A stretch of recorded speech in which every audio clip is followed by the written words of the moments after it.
അപ്പോൾ ഇവനാണ് എൻ്റെ പുതിയ ഇലക്ട്രിക് റൈസ് കുക്കർ. അഗാരോയുടെ കുക്കറാണ്. അപ്പോൾ ഇതാണ് അതിൻ്റെ ഒരു പൂർണ്ണ രൂപം എന്ന് പറയുന്നത്. ഇനിയിപ്പോൾ ഇതെങ്ങനെയാണ് യൂസ് ചെയ്യേണ്ടതെന്ന് ചോദിച്ചാൽ, ഇവിടെ എല്ലാം പ്രോഗ്രാം ചെയ്ത് വെച്ചിട്ടുണ്ട്. White rice, oatmeal, brown rice, mixed grains. അപ്പോൾ അതനുസരിച്ചിട്ട് നമ്മൾ പ്രസ് ചെയ്താൽ മതി. അപ്പോൾ ഇപ്പം ഞാനിതിൽ വെച്ചേക്കുന്നത് നമ്മുടെ മട്ടയരിയാണേ. ഇതാണ് ഇതിൻ്റെ മെഷറിംഗ് കപ്പ്. അപ്പോൾ ഈ കപ്പിൽ നമ്മൾ അരി എടുത്തിട്ട് ഇരട്ടി വെള്ളമാക്കി വെച്ച് കൊടുത്ത് ടൈം കൂടി സെറ്റ് ചെയ്ത് വെച്ചാൽ നമ്മുടെ ചോറ് റെഡിയാണ്. വെള്ളമൊന്നും ഒട്ടും പോകാതെ വെള്ളം മുഴുവൻ പറ്റി ചോറ് നല്ല അടിപൊളിയായിട്ട് കിട്ടുവേ. അപ്പം ഞാൻ കാണിച്ചു തരാം. സാധാരണ ഇത് ഞാൻ യൂസ് ചെയ്യുന്നതെന്ന് വെച്ചാൽ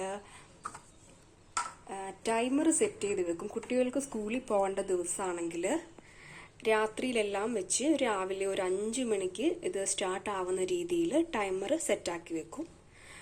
അപ്പോൾ ഇന്ന് കുട്ടികൾക്ക് പോകണ്ടാത്തത് കൊണ്ടാണ് ഞാൻ ടൈമറൊന്നും സെറ്റ് ചെയ്ത് വെക്കാത്തത്. ഇപ്പം ഇത് ഞാൻ നമ്മുടെ ചുമന്നരിയാണ് ഇട്ടേക്കുന്നത്. ഇതിപ്പോൾ ഓണായിട്ടുണ്ട്.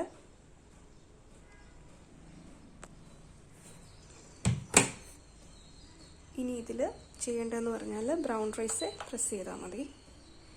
ഡിലേ സ്റ്റാർട്ട് വേണമെങ്കിൽ അങ്ങനെ കൊടുക്കാം. പക്ഷെ ഇപ്പം ഞാൻ ഡിലേ ചെയ്യുന്നില്ല, നേരെ അങ്ങ് കുക്ക് ചെയ്യുവാണേ. പിന്നെ സ്റ്റീം എന്ന് പറയുന്ന ഒരു ഓപ്ഷൻ ഇവിടെ ഉണ്ട്. അത് നമ്മൾക്ക് വെജിറ്റബിൾസ് ഒക്കെ അതിൻ്റെ കൂടെ കിട്ടുന്ന ഒരു ബൗളാണിത്.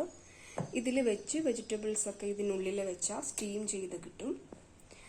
അപ്പോൾ ഇതാണ് റൈസ് കുക്കർ. ശരിക്കും ഒരുപാട് യൂസ്ഫുൾ ആയിട്ടുള്ള ഒരു സംഭവമാണ് ഇത്. കൂടുതലും യൂസ് ആകുന്നത് നമ്മൾ രാവിലെ എഴുന്നേറ്റ് വരുമ്പം റൈസൊക്കെ റെഡി ആയിട്ടിരിക്കുമ്പോഴാണ് നമുക്കത് മനസ്സിലാവുള്ളൂ. എല്ലാം സെറ്റ് ചെയ്ത് വെച്ച് കഴിഞ്ഞാൽ പിന്നെ റൈസിൻ്റെ പുറകെ പോകേണ്ട കാര്യം വരുന്നില്ല.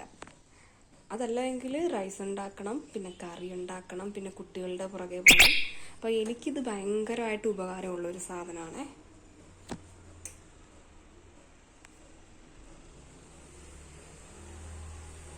അപ്പോൾ ഇതിന് 1 hour എടുക്കും. തിളയ്ക്കാൻ തുടങ്ങിയിട്ടേ ഉള്ളൂ.